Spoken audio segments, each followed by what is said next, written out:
Prabowo Subianto dan Gibran Rakabuming Raka menyalami semua Menteri Kabinet Presiden Jokowi yang hadir dalam rapat pleno Komisi Pemilihan Umum atau KPU RI di Jakarta pada Rabu 24 April 2024. Terlihat ketika memasuki ruang sidang, Prabowo selalu dikawal oleh ajudannya Mayor Teddy.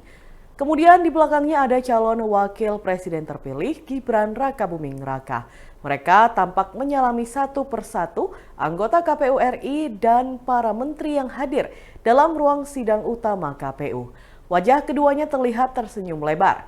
Prabowo juga terlihat sempat berbincang dengan calon wakil presiden nomor urut 1 Muhaimin Iskandar atau Caimin sebelum memasuki ruang sidang. Euforia hadirin pun tampak saat KPU menetapkan Prabowo Subianto dan Gibran Rakabuming Raka sebagai presiden dan wakil presiden terpilih. Momen tepuk tangan hadirin terlihat saat Ketua KPU Hashim Asyari membacakan berita acara penetapan. Tampak 7 komisioner KPU menandatangani berita acara penetapan yang dibuat dalam 24 rangkap. Penandatanganan berita acara dilakukan 7 komisioner secara bergantian dan disaksikan oleh seluruh hadirin.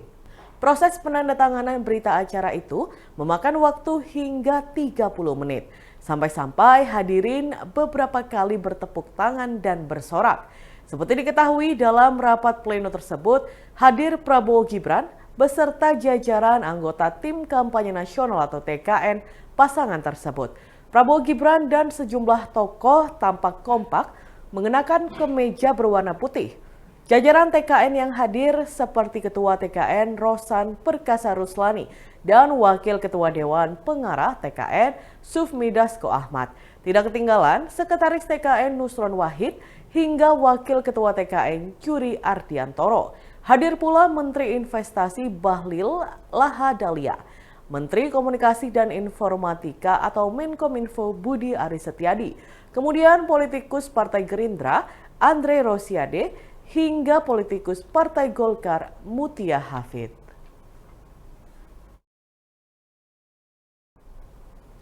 Polres Metro Jakarta Selatan menangkap total 6 orang termasuk selebgram Chandrika Cika terkait kasus penyalahgunaan narkoba pada Senin 22 April 2024. Hal itu dikonfirmasi oleh Wakasat Res Narkoba Polres Metro Jakarta Selatan AKP Reska Anugrah.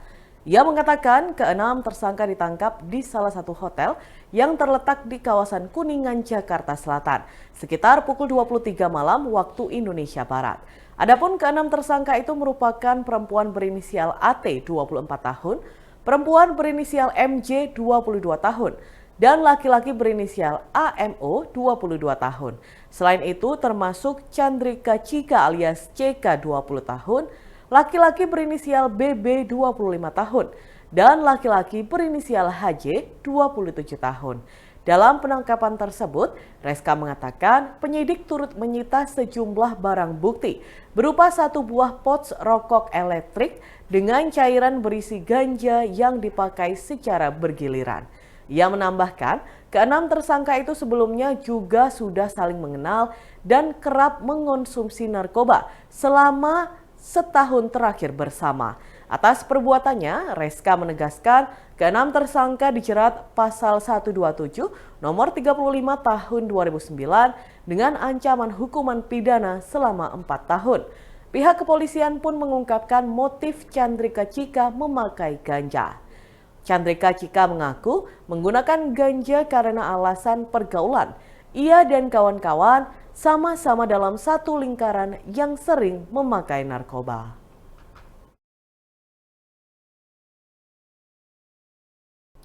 Pasukan Hizbullah dari Lebanon kembali berupaya menembus sistem pertahanan Israel pada Selasa 23 April 2024. Setidaknya 3 drone Hizbullah diluncurkan ke langit Naharia hingga sirine peringatan berbunyi tanpa henti. Imbas serangan drone tersebut, sebanyak 200.000 warga Israel mengungsi ke utara. Dilansir dari Al-Mayadin, hal itu telah dikonfirmasi melalui radio militer Israel. Menurut laporan militer Israel, 3 drone Hizbullah meluncur ke Naharia pada Selasa lalu. Namun militer Israel tidak mengungkapkan total kerugian ataupun kerusakan yang ditimbulkan dari serangan Hizbullah tersebut. Meski demikian, pihaknya mengaku bahwa serangan tersebut membuat wilayah Israel mencekam. Sirine peringatan juga terdengar tanpa henti di wilayah itu. Bahkan, imbas serangan 3 drone Hizbullah tersebut, sekitar 200.000 warga Israel juga dilaporkan mengungsi ke utara. Selain di Naharia, sirine peringatan juga terdengar di banyak permukiman utara hingga kota Akka akibat serangan yang sama. Pria bernama Mujiono di Desa Pakis, Kecamatan Gerabakan, Kabupaten Tuban, Jawa Timur, tega membunuh istrinya sendiri bernama Tamira pada Rabu 24 April 2024 pagi. Pria 65 tahun itu membunuh istrinya dengan cekikan di leher. Usai melakukan aksi fatal tersebut, ia menyerahkan diri ke Polsek Gerabakan, Polres Tuban. Kapolsek Gerabakan Polres Tuban, Ibtu Sampir Santoso, membenarkan peristiwa tersebut. Ia mengatakan Mujiono menyerahkan diri dan mengakui perbuatannya pada Rabu 24 April pukul 6.30 pagi waktu Indonesia Barat. Ibtu Sampir menuturkan pelaku mengakui telah melakukan kekerasan dalam rumah tangga hingga menyebabkan nyawa sang istri melayang. Mendapat pengakuan tersebut, personel Polsek Gerabakan Polres Tuban kemudian menghubungi perangkat desa setempat untuk mendatangi lokasi kejadian perkara. Ketika personel Polsek Gerabakan dan perangkat desa tiba di lokasi kejadian, korban sudah dalam kondisi tak bernyawa. Posisi jasad wanita berusia 60 tahun itu terbaring di atas ranjang tidur dan ditutupi selimut. Keterangan sementara, Mujiono tega menghabisi sang istri di atas ranjang karena adanya perselisihan. Untuk motif lebih detail dalam pembunuhan ini, Ibtu Sampir belum bisa memastikan. Hal tersebut akan diselidiki oleh satuan yang lebih berwenang, yakni Satreskrim Polres Tuban. Saat ini pelaku masih diamankan di Mapolsek Gerabakan. Selanjutnya akan dibawa ke Mapolres Tuban untuk tindakan hukum lebih lanjut. Sementara jasad Tamira sudah dievakuasi dan dibawa ke RSUD Dr. Kusma Tuban untuk keperluan otopsi.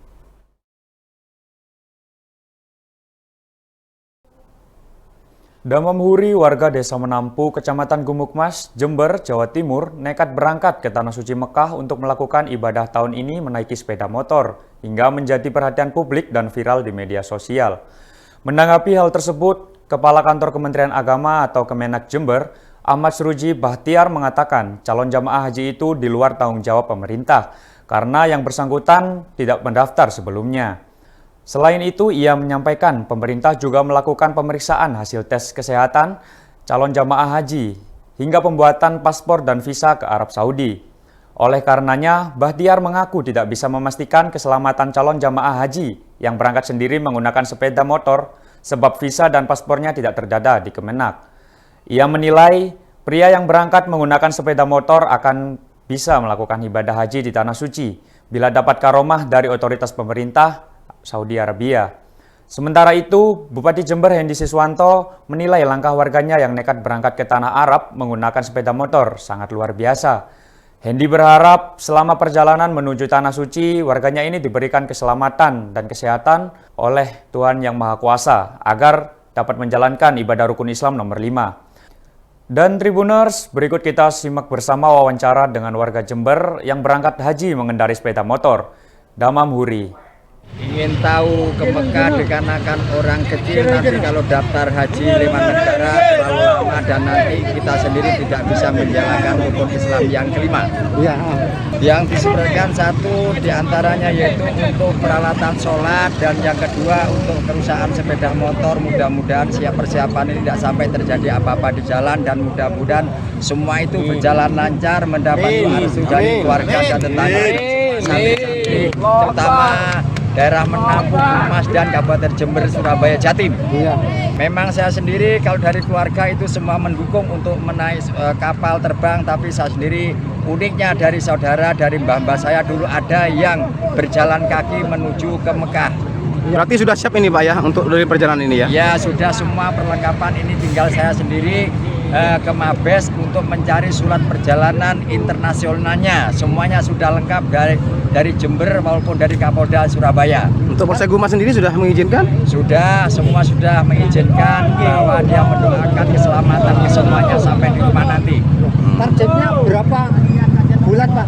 Diperkirakan nanti kalau ada kelancaran perjalanan 1 bulan 5 hari nyampe di Mekah. Bila nanti tidak ada kendala sampai 40 hari ke Mekah. Nanti pulangnya diperkirakan 3 bulan 15 hari atau 4 bulan nyampe di rumah, bisa ketemu keluarga lagi.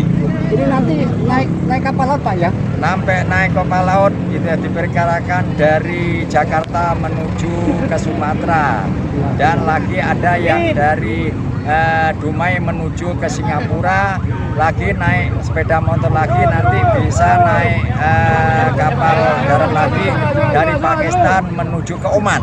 Oh, sudah siap berarti Pak nggih? Masih pertama kali Pak ya? Ya, pertama kalinya Pak saya berjalan ini, dikarenakan saya punya idaman mulai dulu belum bisa menjalankan. Alhamdulillah sekarang mendapat dukungan dari keluarga dan masyarakat sekitarnya.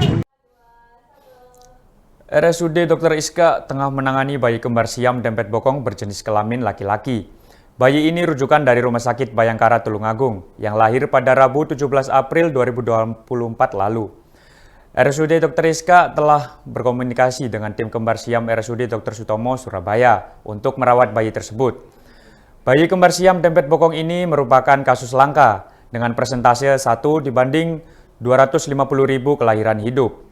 Masing-masing mempunyai satu organ dari kepala, dada, hingga perut. Organ bagian genital dan anus menjadi perhatian karena organ yang menempel yaitu pada bagian bokong. Bayi kembar siam itu mempunyai satu anus dan satu penis. Sementara ada 2 skrotum atau kantong buah pelir yang salah satunya tidak terisi testis. Namun, sejauh ini bayi kembar siam tersebut dapat buang air besar dan buang air kecil dengan baik. Ia juga sudah bisa minum air susu ibu sekitar 5 cc. Berdasarkan hasil konsultasi dengan RSUD Dr. Sutomo Surabaya, bayi kembar siam tersebut bisa dipisahkan. Tetapi, proses pemisahan baru bisa dilakukan saat bayi berusia 8 bulan sampai 1 tahun. Sesuai arahan RSUD Dr. Sutomo Surabaya, RSUD Dr. Iska akan melakukan pemeriksaan kondisi lebih detail lagi. Pemeriksaan dilakukan untuk memastikan organ apa saja yang lengket menjadi satu, atau memang hanya ada satu. Hasilnya akan menjadi informasi untuk penanganan dan rencana operasi pemisahan kelak. Nantinya, operasi pemisahan akan dilakukan oleh RSUD Dr. Sutomo yang sudah punya pengalaman pemisahan kembar siam. RSUD Dr. Iska telah menyiapkan satu tim dokter untuk menangani bayi ini, terdiri dari dokter spesialis anak, spesialis bedah plastik, spesialis anestesi, spesialis radiologi, dan spesialis mikrobiologi. Hal yang masih menjadi kendala yaitu dari sisi pembiayaan. Meski kedua orang tua bayi ikut kepesertaan BPJS Kesehatan kelas 1, namun klaim yang bisa dilakukan berdasarkan diagnosa. Diagnosa kedua bayi ini mempunyai klaim sekitar 1,5 juta rupiah, sehingga RSUD Dr. Iska mencari solusi untuk pembiayaan. Diketahui bayi kembar siam tersebut dilahirkan melalui operasi sesar saat usia kandungan 38 minggu. Kedua bayi mempunyai berat 5,1 kg dengan kondisi sangat baik, berdasarkan indikasi skor Apgar 8, 9, 10. Keduanya juga langsung menangis saat dilahirkan. Dan Tribuners, berikut kita simak bersama penuturan dari PLT Direktur RSUD Dr. Iska Tulungagung, Dr. Kasil Rohmat. Kami Rumah Sakit Dr. Iska hari ini menerima rujukan dari Rumah Sakit Bayangkara bayi kembar siam yang secara insiden ini sangat langka. Kami langsung berkoordinasi dengan Rumah Sakit Dr. Sutomo. Di sana karena ada tim kembar siam, kami selalu berkoordinasi untuk penanganan selanjutnya. Dan diperkirakan nanti akan dilakukan operasi pemisahan itu setelah usia 8 sampai 1 tahun. Nah, selama itu sekarang ini sampai pada usia itu kami akan merawat bayi itu sehingga nanti sampai pada usia optimal untuk dilakukan pemisahan. Kondisi sampai saat ini bayinya baik, usia kira-kira 1 minggu, lahir pada tanggal 17 April yang kemarin. Nah, tugas kami bersama tim dokter ini tentunya untuk menjaga agar bayi ini bisa tetap sehat sampai pada usia yang berikutnya. Saya rasa itu. Jenis kelaminnya, Dok? Jenis kelaminnya yang satu yang sudah jelas satu penis, yang satunya masih belum jelas karena mungkin sebagian nempel di bagian yang lain atau di dalam, kita masih belum evaluasi. Langkah dari Rumah Sakit Dr. Rizka sendiri setelah menerima bayi itu bagaimana, Dok? Langkah yang kita lakukan sekarang ini pertama adalah melakukan pemeriksaan secara detail terkait dengan yang organ-organ yang masih satu atau yang lengket atau yang belum terbentuk itu apa saja, sehingga nanti ini menjadi informasi bagi penanganan selanjutnya dan bagi saat nanti operasi pemisahan ya, dengan semua sumber daya yang kita punya termasuk alat-alat penunjang yang kita punya dengan teknologi dari profesional yang kita punya, insya Allah kita bisa untuk melakukan identifikasi atau assessment pada bayi ini kelainan. Download Tribun X sekarang, menghadirkan lokal menjadi Indonesia.